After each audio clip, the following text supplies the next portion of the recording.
We're looking at an air conditioning unit. We're doing a visual inspection.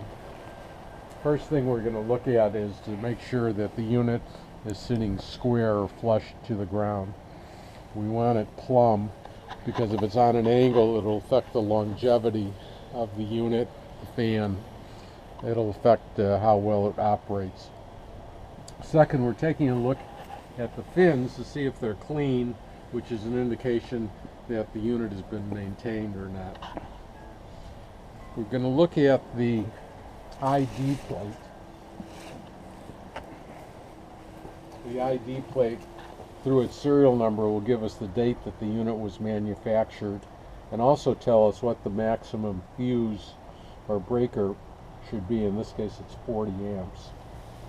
We're going to look at the connectivity of the different supply lines and pipes and electrical to make sure that it's properly connected, that the connections are tight,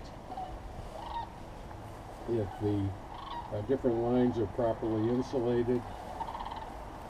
Usually we would test this unit if the ambient temperature was over 65 degrees.